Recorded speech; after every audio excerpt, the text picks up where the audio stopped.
ফের একবার গ্যালাক্টিকোসদের হিউমিলেট করলো বার্সার ইয়ং ব্রিগেড। জেড্ডাতে স্প্যানিশ সুপার কাপ ফাইনালে রিয়াল মাদ্রিদকে 5-2 গোলে উড়িয়ে দিল বার্সেলোনা। এই সিজনে সেকেন্ড টাইম রিয়াল মাদ্রিদের এগেনস্টে এত বড় ডিফারেন্সে জয় পেল বার্সা। লাস্ট টাইম সান্তিয়াগো বার্নাবেউতে 4-0 গোলে জিতেছিল হ্যান্সি ফ্লিকের দল। খেলা শুরু হওয়ার প্রথম 5 মিনিটেই এল ক্লাসিকোতে নিজের প্রথম গোল করে রিয়ালকে এগিয়ে দেয় এমবাপে। বাট এক গোলে পিছিয়ে পড়ার পরেও নিজেদের খেলার মধ্যে পজিটিভ ইন্টেন্ট রেখে অ্যাটাক বন্ধ করেনি বার্সা।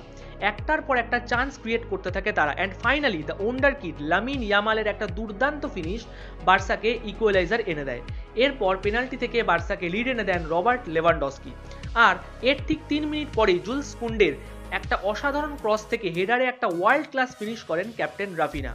রিয়ালের জন্য পুরো সিনারিওটা আরও ওর্স করে দেন আলেজান্দ্রো বালদে। ফার্স্ট হাফের অ্যাডেড টাইমে একটা সুপার কাউন্টার অ্যাটাকে স্কোর লাইন 4-1 করে দেয় বালদে। সেকেন্ড হাফের শুরুতেই ফের একবার রিয়ালকে ঝটকা দেয় ক্যাপ্টেন রাফিনা। স্কোর লাইন আরও বাজে হতে পারত রিয়ালের জন্য যদি না বার্সার গোলকিপার সিজনস্কি রেড কার্ড দেখতেন। এরপরেই বার্সা কিছুটা শাটার ডাউন করে।